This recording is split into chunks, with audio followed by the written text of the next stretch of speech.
नमस्कार दोस्तों। यह कहानी तन्हा हैं हम अपनों के बिना। आप लोगों को कहानी पसंद आए तो प्लीज़ चैनल को सब्सक्राइब और कमेंट में बताएं कैसी लग रही है कहानी, और एक लाइक अपनी तरफ से दे दीजिएगा। एक लड़की अपने बैग से सामान निकाल कर घर में रखती थी। शायद वो यहाँ रहने के लिए नई नई आई थी। यूं तो उसको आए आज दूसरा दिन था, पर सामान जमाने में उसको कल का और आज का पूरा दिन लग गया। ये संजना थी, जो लगभग 29 साल की थी। वो एक नामी कंपनी में ऊंची पोस्ट पर थी। उसको अच्छी खासी सैलरी मिल जाती थी। कंपनी की तरफ से ही उसको फ्लैट मिला हुआ था, जो किसी चीज़ की चिंता नहीं थी। देखने में संजना कम नहीं थी। हल्का गोरा रंग, गहरी काली आंखें और भरा पूरा शरीर। वो हमेशा ही साड़ी डालती थी। तरह तरह की साड़ियाँ होने के बाद भी सिंपल ही रहना पसंद करती थी।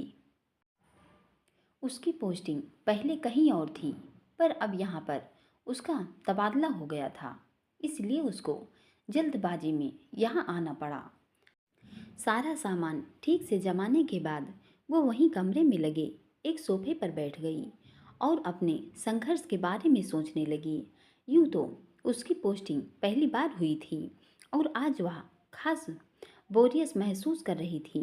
वैसे तो अकेलापन उसकी जिंदगी में पहले ही था, पर आज उसको कुछ ज़्यादा ही अकेलापन महसूस हो रहा था। अपनी पिछली जिंदगी के बारे में सोचते सोचते उसकी आंखें भर आई। वह अपने अतीत के बारे में सोचने लगी, कैसे वह खुश थी और कभी यह अकेलापन महसूस नहीं हुआ था। पर यह खाली कमरा उसको काटने को दौड़ता था। यूं तो उसने पूरा फ्लैट लिया हुआ था खुद के लिए, पर एक बड़ा सा कमरा भी उसके लिए बहुत बड़ा था। पहले भी वो एक फ्लैट में रह रही थी, पर वहाँ का सन्नाटा उसको खाने के लिए दौड़ता था। जब ऑफिस में पूरा दिन काम करके आती तो सोचती कोई तो हो जो उसका अच्छे से ख्याल रख सके, उसके अकेलेपन को बांट सके। पर शायद उसने अपने अकेलेपन को खुद चुना था। आज उसको अपने किए पर बहुत अफसोस हो रहा था। जब जब वो अपने आसपास के फ्लैट या गली मोहल्ले में हंसी की गूंज को सुनती, तब तक उसका अकेलापन और बढ़ जाता। वो रोते रोते वही सोफे पर सो गई। करीब 2 घंटे बाद उसकी आंख की घर की बेल की आवाज़ से सुनी। वो कसमसाई, फिर उसने अपनी आंखें खोल दी। रोने की वजह से उसके सिर में बेहद दर्द हो रहा था। उसने बाहर बने हुए वॉश बेसिन में अपना चेहरा धोया और तौलिए से अपने चेहरे को साफ करते हुए वो बाहर आ गई। तौलिए को वहीं हैंगर पर डाल दिया और उसने दरवाज़ा खोल दिया। दरवाजे पर एक उसकी उम्रराज औरत थी। सादी सी साड़ी डाली हुई थी। उसने संजना ने उसको गौर से देखा और बोली, हाँ जी, क्या काम है आपको? वो औरत बोली, जी आप यहाँ कल ही नए आए हो ना? संजना बोली, हाँ कल ही आई थी, पर यह बात तुम्हें कैसे पता? ये बात तो शायद ही किसी को पता होगी। वो औरत संजना के ऐसे देखने से सकपका गई। वो थोड़ा डरते हुए बोली, मैडम ये बात मुझे कल ही पता चल गई थी। मैं यहाँ काम वाली बाई हूँ और हमने अपने हिसाब से सभी घरों को बांट रखा है। इसलिए जो जो नया परिवार यहाँ रहने आता है उसका पूरा ध्यान रखते हैं। कल मेरी तबीयत थोड़ी खराब थी, इसलिए नहीं आ पाई। संजना को उसकी बात सच्ची लगी। वो बोली, तुम्हारा नाम क्या है? वो औरत बोली, मैडम हमारा नाम राखी है, मैं यहीं पास के चौल में रहती हूँ। संजना बोली, ठीक है। अच्छा तुम ये बताओ, घर का सारा काम कर लेती हो? राखी बोली, जी मैडम मैं सारा काम कर लेती हूँ, झाड़ू बर्तन खाना बनाना, पर महीने के 12,000 लेती हूँ मैडम। संजना बोली, ठीक है, पर मेरी एक शर्त है, तुम्हें सुबह 8 बजे से पहले घर का सारा काम हो जाना चाहिए, वरना मैं कोई और मेड रख लूँगी। राखी बोली, अरे मैडम पहले आप काम करवा कर तो देखो, फिर आप कहना। संजना ने कुछ नहीं कहा तो राखी फिर घर में झांकते हुए बोली, वैसे मैडम आपके घर में कौन कौन है? संजना बोली, सिर्फ मैं ही हूँ यहाँ। कानपुर से मैं नौकरी करने के लिए आई हूँ। मेरी पोस्टिंग हुई है। अब जाओ। आज रात आने की ज़रूरत नहीं है और कल से टाइम पर आ जाना। राखी बोली, ठीक है मैडम, मैं टाइम से आ जाया करूँगी। संजना ने ठीक है बोलकर दरवाज़ा बंद कर लिया और एक नज़र अपने खाली घर को देखा जहाँ चारों ओर खामोशी पसरी हुई थी। फिर वो अपने कमरे में चली गई। उसने अपने लिए सादा सा सूट निकाला और नहाने के लिए चली गई। नहाने के बाद उसने अपना बैग उठाया और मार्केट में आ गई। उसने ज़रूरत का सामान खरीदा और कुछ खाने पीने का अपने लिए एक बर्गर पैक करवा लिया ताकि रात में उसको खाना न बनाना पड़े। सारा सामान लेने के बाद वो वापस अपने थके कदमों से के साथ अपने फ्लैट पर आ गई। सारा सामान रसोई में जचा दिया। उसने टाइम देखा तो रात के 8 बज रहे थे। उसको भूख का एहसास हुआ तो उसने अपने बैग के मैगी बना ली और बर्गर को माइक्रोवेव में गर्म कर लिया। वो खाने के बाद उसने अपने बर्तन साफ कर लिए।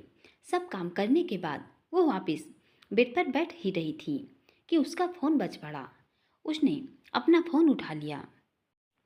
फ़ोन पर सपना का नंबर शो हो रहा था। सपना उसकी अच्छी दोस्त थी। फ़ोन की दूसरी तरफ से चमकती हुई आवाज़ आई, हेलो संजना, मैं सपना बोल रही हूँ।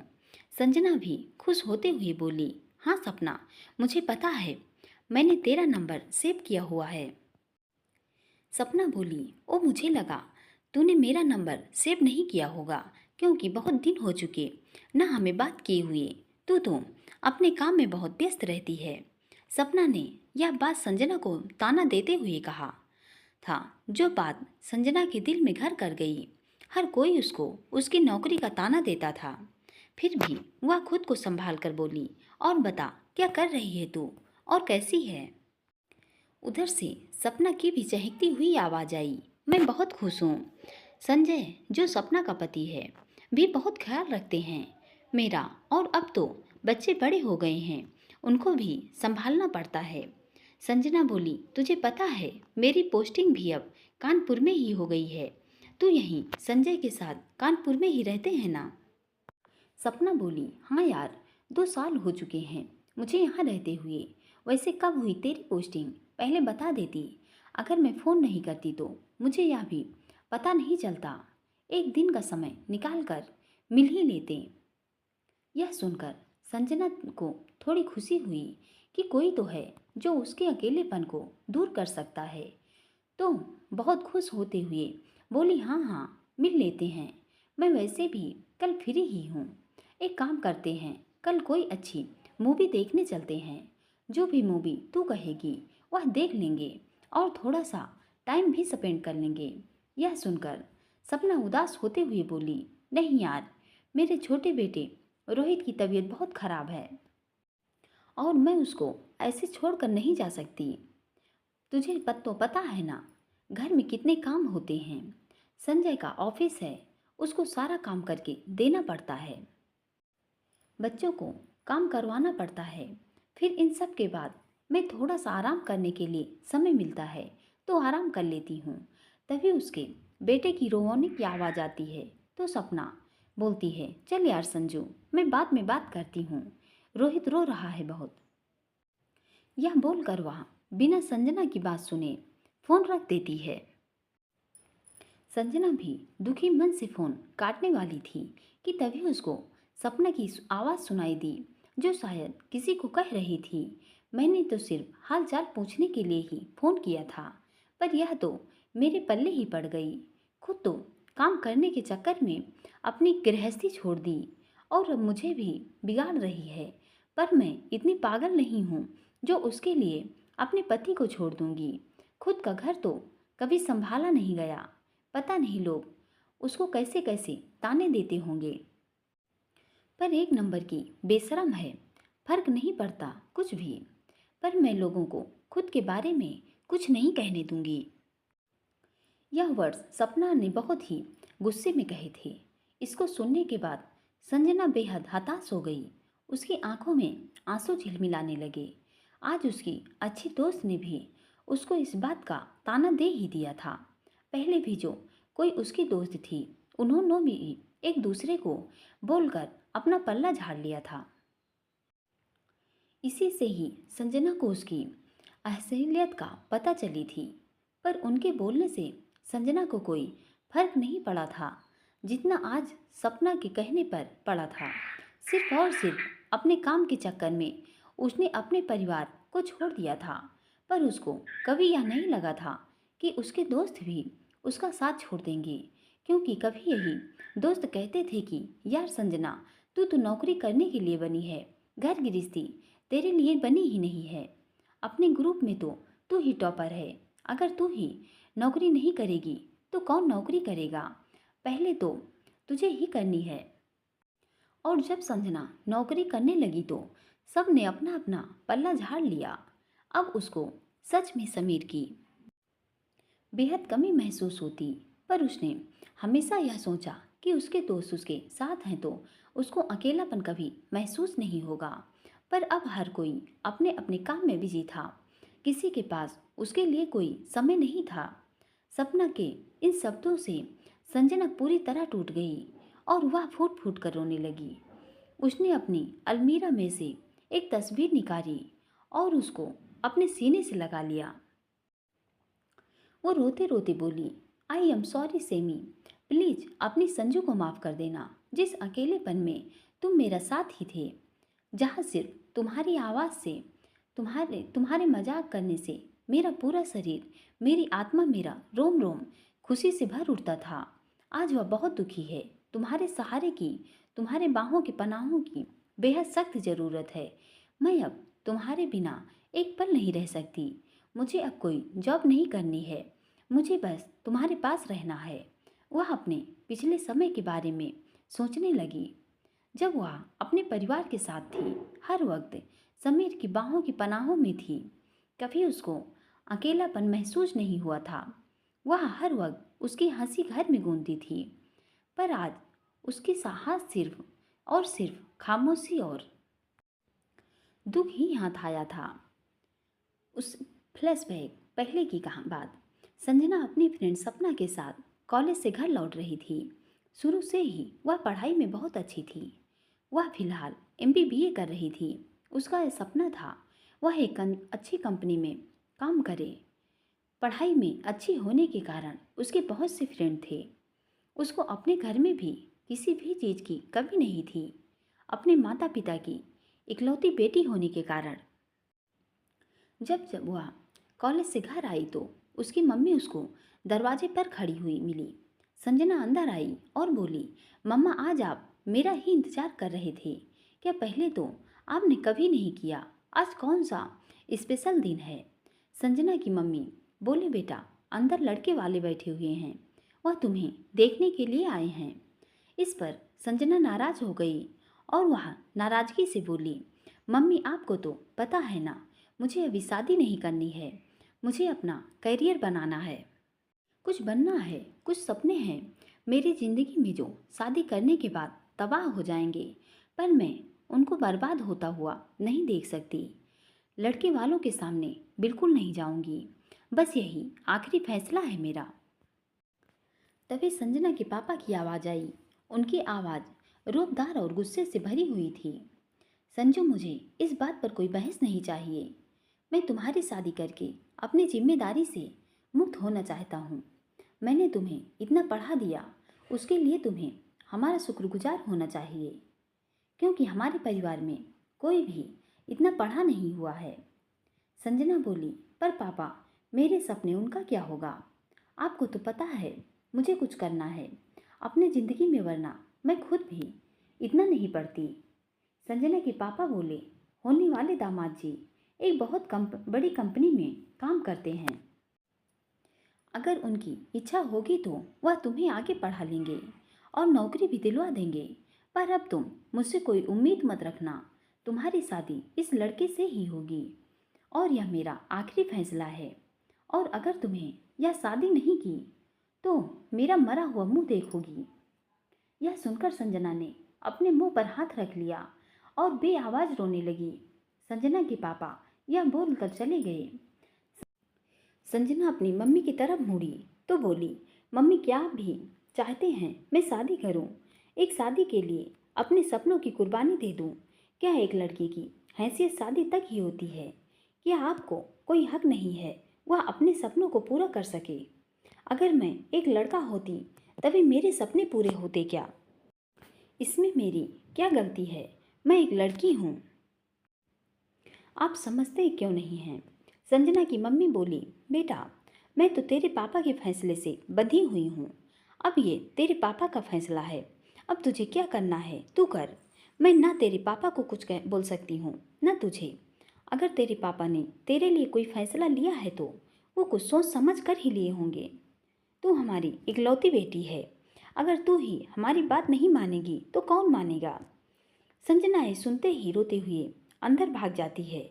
उसके जाने के बाद संजना की मम्मी अपनी आंखों के कोरों को साफ कर लेती है। वो खुद से कहती है, बेटा हमें माफ़ कर दो। जब जब घर वाले तेरे ऊपर उंगली उठाते हैं हम वो बर्दाश्त नहीं कर सकते। समीर अच्छा लड़का है जो तुझे आगे नौकरी करने में भी नहीं रोकेगा। हमने तो कभी नौकरी नहीं की पर कम से कम तू तो कर पाएगी अपने सपने पूरे। तेरे पापा ने बड़ी ही सोच समझ कर यह फैसला लिया है। संजना अपने कमरे में बैठकर रो रही थी।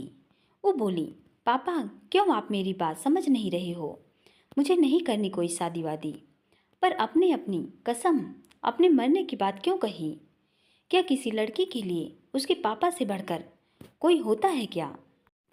पापा तो हर एक लड़की का सुपर हीरो होता है जो उसके सारे सपने को पूरा करता है। अगर आप चाहते हैं मैं ये शादी करूं तो ठीक है। मैं इस शादी के लिए तैयार हूं। ये बोलकर वो मन मार कर तैयार होने लगती है। उसके पिंक कलर का पटियाला सूट डाला हुआ था। दुपट्टा साइड में पिन अप कर लिया। वो बेहद सुंदर लग रही थी।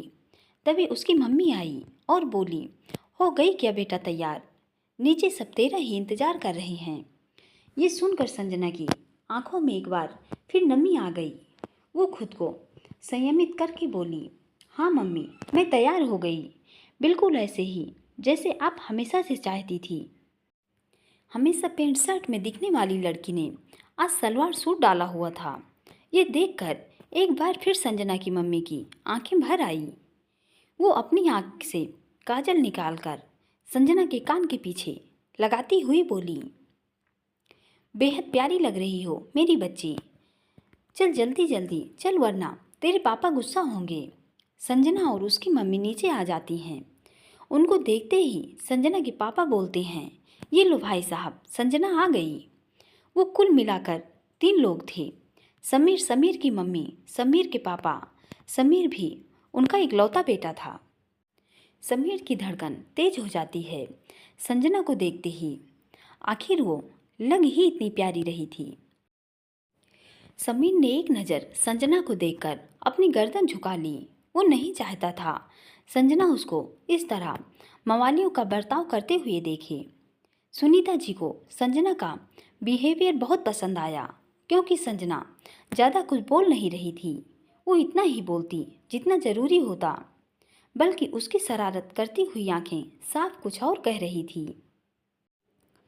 सुनीता जी ने फौरन अपना फैसला सुना दिया। वो बोली, प्रीति जी मैं झूठ नहीं कहूँगी।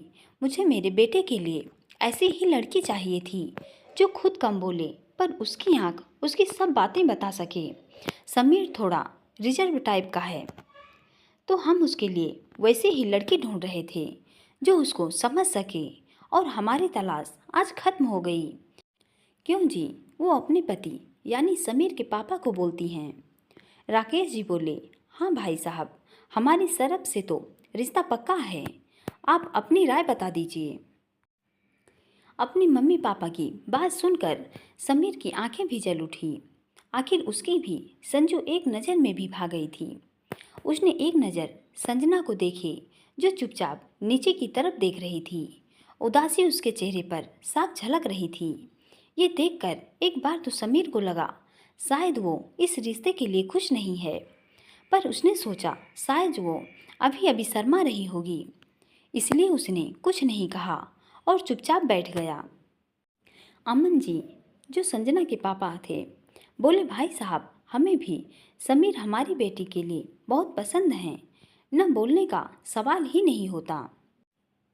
ये सुनकर समीर के चेहरे की चमक और बढ़ गई, पर संजना की चमक घट गई थी, क्योंकि उसको अपने सपने टूटते हुए दिख रहे थे, जो हालांकि उसकी नज़र में टूट गए थे। आज उसको लग रहा था कि वो एमबीबीए में आई। उसके आखिरी साल अब कैसे वैसे ही जाएंगे, क्योंकि उसको लगा नहीं था समीर की फैमिली का नेचर देखकर वो अपनी नौकरी करने देंगे। संजना को गुमसुम देखकर अमन जी बोले, बेटा संजू, अपने होने वाले सास ससुर के पैर छुओ। आखिर वो अब तुम्हारे होने वाले मम्मी पापा भी हैं। अब जीवन भर वहीं रहना है। ये बोलते वक्त उनकी आंखों में भी पानी था। अपने पापा की आवाज़ सुनकर जैसे संजना की तंद्रा टूटी, उसने झट से उनके पैर छू लिए। राकेश जी ने उनके सिर के ऊपर 500 की गड्डी घुमाते हुए उसको पकड़ा दिया। संजू ने मना किया, पर राकेश जी बोले, बेटा, ये शगुन के पैसे हैं और आपने मेरे पैर पहली बार छुए हैं, तो क्या मैं अपने घर की लक्ष्मी को आशीर्वाद नहीं दूंगा? संजना ने ये सुनकर पैसे ले लिए। जैसे ही उसने सुनीता के पैर छूने, सुनीता जी ने उसको बीच में ही रोककर अपने गले लगा लिया और उसको अपने गले की चेन पहनाते हुए बोली, वेलकम टू मिश्रा फैमिली। हम बहुत खुद किस्मत हैं, तुम हमारे घर आओगी। ये देखकर अमन जी और प्रीति जी की आंखों में आंसू आ गए। आखिरकार उनकी इकलौती बेटी इतने अच्छे घर में जा रही थी, जहां उनसे दुगनी हैसियत के लोग थे। जहां समीर इकलौता बेटा था, तो संजना को भी भरपूर प्यार मिलता। इसलिए ही तो उन्होंने समीर जैसे लड़के का रिश्ता अपनी बेटी के लिए ढूंढा था। सुनीता जी माहौल को गर्म देखकर बोली, अरे समधन जी, मुंह मीठा कराइए। ये मौका तो हंसने का है, ना कि रोने का। प्रीति जी अपने आंसू पोंछते हुए बोले, हाँ हाँ, क्यों नहीं सुनीता जी। ये बोलकर वो रसोई में गई और मिठाई ले आई। सबने मुंह मीठा किया। ऐसे ही हंसते हंसते रोके की रस्म हो गई। सबकी सहमति से सगाई का दिन एक हफ्ते बाद रखा गया। समीर और संजना नहीं मिल सके, क्योंकि न उन्होंने खुद कहा, न उनके परिवार वालों ने इसके बारे में सोचा। वैसे भी समीर तो इस शादी से खुश था। अगर दिक्कत थी तो बस संजना को ही। जी अपने फैसले पर अडिग रहे, जो अपनी सख्ती से अपनी बेटी के आंसू भूल गए थे। पर शायद एक पिता का फैसला एक बार दुख देता है, वरना जीवन भर हमेशा खुशियाँ ही देता है। इन दिनों में संजना ने न जाने कितनी ही बार अमन जी को मना किया इस शादी के लिए, पर अमन जी मना कर गए तो संजना ने कहना बंद कर दिया। प्रीति जी अपनी बेटी के आंसू बर्दाश्त नहीं कर पा रही थी। दूसरी तरफ अपने पति के खिलाफ जाने की भी हिम्मत नहीं थी, क्योंकि जितना हक संजना पर उसका था, उतना ही अमन जी का भी था। ऐसे ही शॉपिंग का दिन भी आ गया। आज सुनीता जी समीर के साथ आ रही थी, संजना को अपने साथ ले जाने के लिए, ताकि कल के लिए उसकी ड्रेस फिटिंग की देख सकें। प्रीति जी आज सुबह से ही संजना को जल्दी उठने के लिए बोल रही थी, पर संजना बहुत जिद्दी थी। प्रीति जी की आवाज़ को सुनकर भी अनदेखा कर रही थी। उसको बिल्कुल भी मन नहीं था बाहर जाने का, इसलिए वह अपने कानों पर तकिया रखकर वापस से सो गई। प्रीति जी किचन में खाना बना रही थी कि तभी बाहर से अमन जी आए और वह प्रीति जी का आवाज़ लगाकर बोले, सुनिए जरा, मैं गर्मा गर्म जलेबी या पैक करा के लाता हूँ। संजना को गर्मा गर्म जलेबी और दही बहुत पसंद है ना, उसको बोल दो, वह खा लेगी, वरना ठंडी हो जाएगी। प्रीति जी अपनी साड़ी के पल्ले से अपने गीले हाथों को पोंछते हुए बाहर आई और अमन जी के हाथ से जलेबी लेते हुए बोली, आपकी लाडली अभी तक सो उठी नहीं है। लगभग 10 बार बोल चुके हैं, पर बहुत जिद्दी हो चुकी है। आजकल इसकी सगाई है, पर छोटे बच्चे की तरह जिद कर पा रही है, उठने को तैयार नहीं हो रही। कुछ दिनों में उसकी शादी भी हो जाएगी, तब ऐसे सोने को नहीं मिलेगा। अमन जी प्रीति जी की बात को समझते हुए बोले, प्रीति जी, अपनी लाडली को अभी तो आराम से सोने दीजिए। अगर कल को उसके ससुराल में उसको जी भर सोने को नहीं दिया तो कम से कम इसी बहाने हम उसको याद तो आएंगे। हमने अपनी लाडली पर कभी भी बंदिश नहीं लगाई, पर आप तो जानती हैं ना हमारे परिवार वाले क्या कुछ बोल रहे थे संजना के बारे में, इसलिए जल्दबाजी में उसकी शादी करनी पड़ रही है। और क्या कुछ नहीं बोला, मैंने अपनी लाडली को कोई भी चीज़ उसके मुंह से निकलने से पहले उसके सामने लाया था, पर आज उसकी यह विश मैं पूरी नहीं कर सका। प्रीति जी की आंखें अमन जी की बात सुनकर गीली हो गई। वह समझती थी उसके पापा अपनी लाडली के लिए कुछ गलत कर रहे हैं। समीर उन्होंने लाखों में एक लड़का ढूंढा था अपनी लाडली के लिए, जिसके घर में हर एक तरह की सुविधा थी, जिससे भविष्य में उसको कभी किसी प्रकार की कोई कमी नहीं होगी। जब समीर और उसके घर वालों को समझ जाएगी तब वह खुद बोलेगी। अमन जी आगे बोले, अगर उनको उसको इतना अच्छा परिवार मिल रहा है तो मैं उसके आंसू देखने के लिए भी तैयार हूँ, पर उसके लिए मैं उसके चरित्र पर किसी को उंगली नहीं उठाने दे सकता।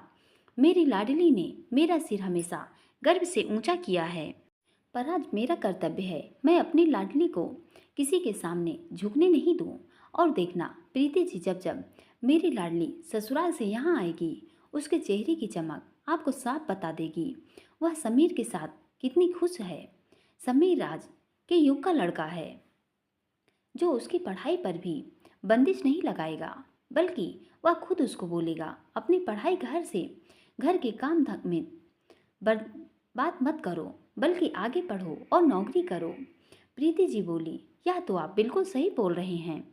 अभी हमारी बेटी को इस समाज की जानकारी ही कितनी है, पर बीतते वक्त के साथ यह संभल जाएगी और अपने माता पिता को समझेगी भी। अमन जी बोले, प्रीति जी एक काम करना, आज मैं सब्जी बाहर से ही पैक करवा के लाता हूँ। सिर्फ गर्मा गर्म रोटियाँ सुनीता जी और समीर जी के आने के बाद सेक देना, तब तक मैं बाहर होकर आता हूँ। यह बोलकर अमन जी बाहर चले जाते हैं और प्रीति जी किचन में चली जाती हैं। वहीं अपने कमरे के गेट पर संजना खड़ी अपने माता पिता की बातें सुन रही थी। उसकी आंखों में आंसू झरझर बह रहे थे।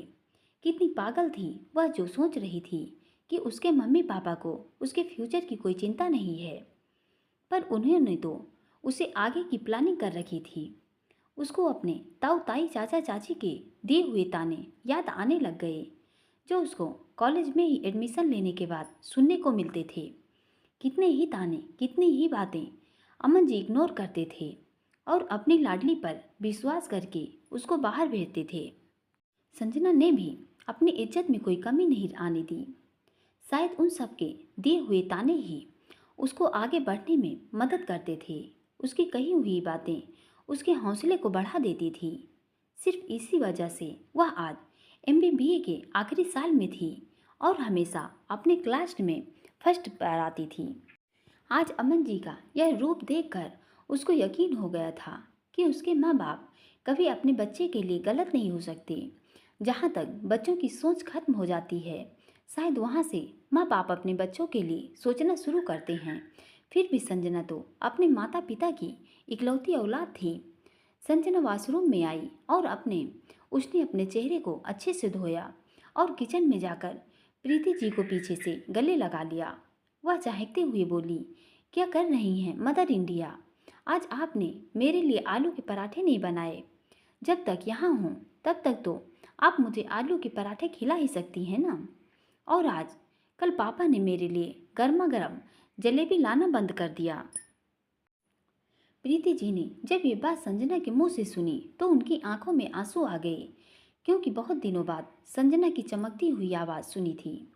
तभी पीछे से अमन जी की आवाज़ आई। वो बोले, ऐसा कभी हो सकता है क्या?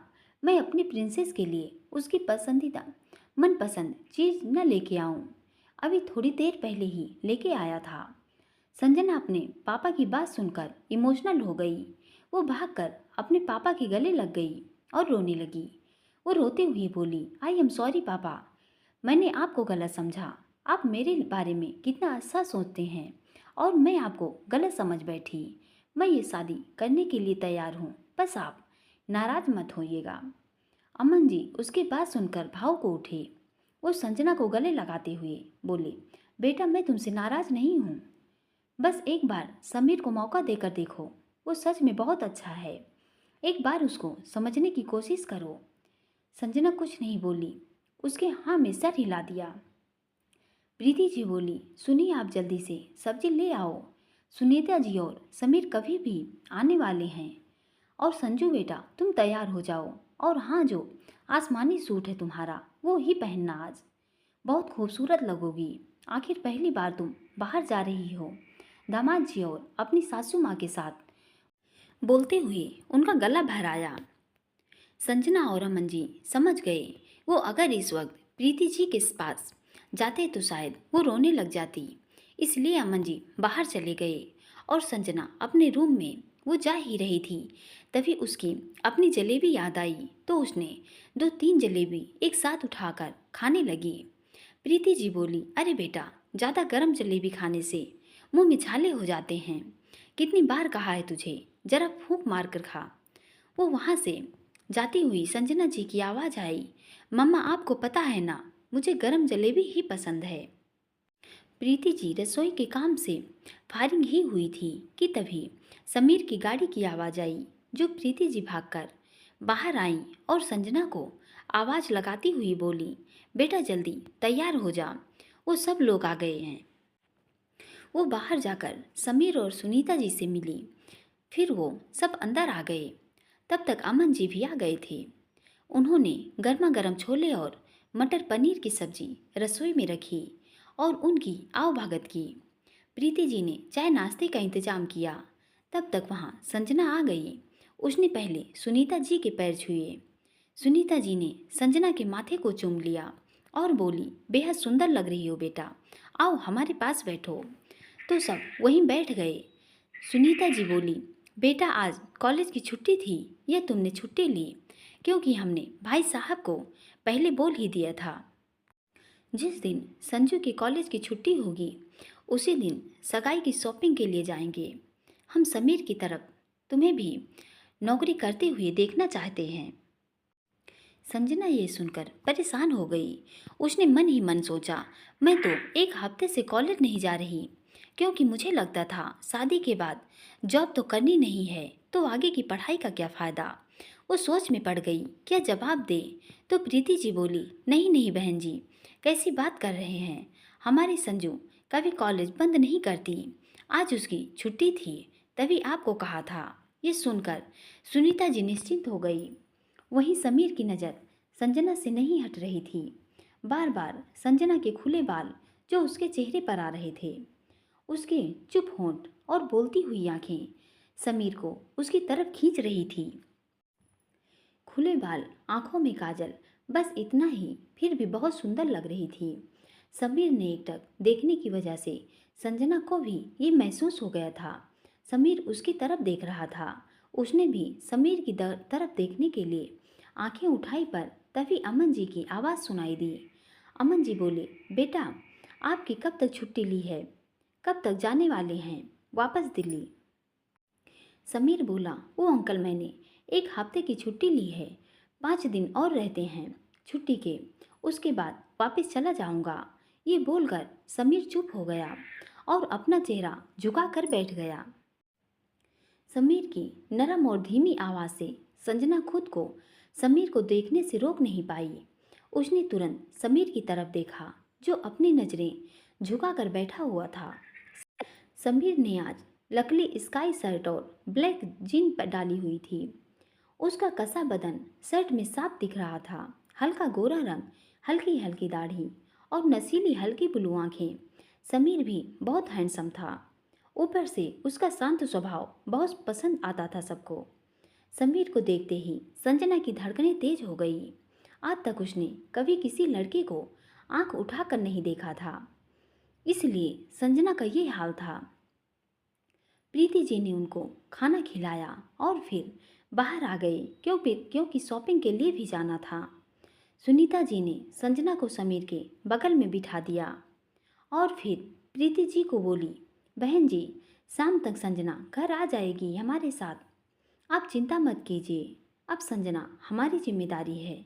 ये बोलकर वो गाड़ी के पीछे बैठ गई। समीर ने गाड़ी मार्केट की तरफ बोल मोड़ ली। अमन जी और प्रीति जी उनके जाने के बाद अंदर आ गए। संजना की आंखें बार बार समीर के चेहरे पर आकर रुक जाती। यही हाल समीर का भी था। संजना जहां इस रिश्ते के खिलाफ बोल रही थी, पहले अब उसको अपनी गलती नजर आने लगी थी, क्योंकि उसकी क्लास का एक लड़का भी समीर के टक्कर का नहीं था। समीर का शांत स्वभाव उसको समीर की तरफ खींच रहा था। कुछ देर बाद गाड़ी आकर मार्केट में रुकी तो सुनीता जी बाहर आई और संजना को लेकर अंदर मॉल में चली गई। समीर भी गाड़ी पार्क करके उनके साथ चला गया। ऊपर सुनीता जी ने संजना के लिए साड़ी देखना शुरू किया तो तरह तरह की महंगी साड़ियाँ उसके लिए खरीद रही थी और साथ में ब्लाउज की स्टिचिंग करवा रही थी। संजना का सिर ये देखकर घूम गया, क्योंकि उसको कभी शॉपिंग करने की चाह नहीं थी। फिर भी वो सुनीता जी की खुशी के लिए मन मार कर वहाँ बैठी हुई थी। लास्ट में उन्होंने संजना के लिए एक पिंक कलर का लहंगा ले लिया, क्योंकि कल सगाई में वो वही पहनने वाली है। साड़ी कपड़ों की शॉपिंग पूरी होते होते 3 घंटे बीत गए थे। समीर की नज़र बार बार संजना पर टिक रही थी। तभी संजना ने उसको देखा तो समीर ने झट से अपना फ़ोन निकाला और उसको देखने लगा। समीर की इस हरकत से संजना को हंसी आ गई। फिर समीर वहाँ से बाहर निकल गया। पैकिंग होनी थी तो संजना वहीं वेट करने लगी। उसके बाद सुनीता जी ने संजना के लिए तरह तरह की ज्वेलरी ली और सगाई की अंगूठी ले ली, जिस पर डायमंड साफ चमक रहा था। समीर का परिवार बहुत अमीर था और संजना उनकी इकलौती बहू थी, तो वो किसी फंक्शन में कमी नहीं छोड़ना चाहते थे। वहीं संजना के पापा ने पहले ही समीर के लिए एक डायमंड रिंग ले ली थी। वो भी अपनी तरफ से कोई कमी नहीं करना चाहते थे। संजना उनकी भी इकलौती संतान थी, तो उनका सब कुछ संजना की का ही तो था। वैसे भी संजना के पापा सरकारी कर्मचारी थे। सारा सामान लेने के बाद सुनीता जी संजना को फूड सेक्शन में ले आई। समीर को भी फ़ोन करके यहीं बुला लिया। इन सब में शाम ढलने लगी थी, तो भूख लगना जायज़ था बात थी। सुनीता जी संजना से बोली, बेटा क्या खाओगी? मैं तो बर्गर और मैं स्लाइस की ड्रिंक लेती हूँ जब भी बाहर जाती हूँ। वो क्या है ना, जब से समीर के पापा ने मुझे बर्गर खिलाया था तब से वो बहुत अच्छा लगने लगा था और उससे पेट भी भर जाता है।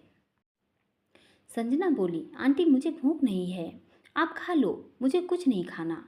तो सुनीता जी बोली, ऐसे कैसे बेटा, आजकल के बच्चे तो सब खाते हैं और उनको घर के खाने से ज़्यादा बाहर का खाना पसंद होता है। मैंने कई बार देखा है लड़कियों को वो मोज खाते ना। तो समीर बोला, मम्मी मोमोज होते हैं वो। तो सुनीता जी हंसते हुए बोली, वो हाँ वही मोज। तो संजना हंस पड़ी, पर उसने अपनी हंसी दबा ली। सुनीता जी बोली, बेटा वही ले आ, और हाँ मेरे लिए बर्गर और स्लाइस ड्रिंक ले आना। समीर ने 2 प्लेट मोमोज और एक बर्गर, 2 कोल्ड ड्रिंक और स्लाइस ऑर्डर कर दी थी। वो सब खा पीकर वापस घर की तरफ आ गए। आते वक्त भी संजना आगे ही बैठी हुई थी। घर आकर सुनीता जी तभी उतर कर चली और बोली, बेटा ये सामान तुम दोनों अंदर ले आना। संजना भी गाड़ी से उतरने लगी। तभी समीर बोला, संजना जी 1 मिनट। संजू ने फौरन समीर की तरफ देखा। समीर के बोलने से संजू की सांसें तेज हो रही थी। तो समीर बोला, संजना जी वो कुछ लाया था, आगे के शब्द उसने नहीं कहे और अपने हाथ में लाया हुआ गिफ्ट आगे कर दिया। समीर बोला, मुझे आपकी पसंद का पता नहीं है, क्या आपको पसंद है? आई होप आपको ये पसंद आएगा। ये बोलकर समीर नीचे उतर गया। संजना के होठों पर स्माइल आ गई। समीर जब अटक अटक कर बोल रहा था, ये देखकर संजना को बुरा लगा। वो खुद से बोली, क्या मैं हिटलर दिखती हूँ? ये बोलकर उसने बुरा सा मुंह बनाया। फिर वो नीचे उतर आई और समीर के हाथ में पकड़े हुए कुछ सॉपर्स उसने खुद पकड़ लिए और जल्दी जल्दी चलकर अंदर चली गई। उसने अपने सॉपर सोफे पर रखे और सबके लिए किचन से पानी ले आई। सबको पानी दिया। चाय पीने के बाद सुनीता जी बोली, अब हम चलते हैं बहन जी, शाम हो चुकी है, घर जाते जाते लेट हो जाएंगे। प्रीति जी और अमन जी ने उनकी बात पर सहमत जताई। वो चले गए। अंदर आए तो संजना ने की हुई पूरी शॉपिंग दिखाई। ज्वेलरी वो कल लेने वाले थे संजना को। सगाई के वक्त प्रीति जी संजना को चहकते हुए देख रही थी। ये वो संजना नहीं थी जो पहले थी, कुछ तो बदल गया था उसमें। खाना खाने के बाद संजना अपने रूम में फ़ोन चला रही थी। तभी उसको समीर का गिफ्ट याद आया तो उसने अपने शॉपर्स से वो गिफ्ट निकाला। दोस्तों, समीर और संजना की शादी कैसे होगी? क्या ये शादी कब तक चल पाएगी? ये एपिसोड पूरा सुनने के लिए दोस्तों बहुत बहुत धन्यवाद। अगर कहानी पसंद आई हो तो प्लीज़ चैनल को सब्सक्राइब करें, कमेंट में बताएं और एक लाइक करना ना भूलें। और आप लोग ये कहानी आगे भी सुनते रहिए। धन्यवाद।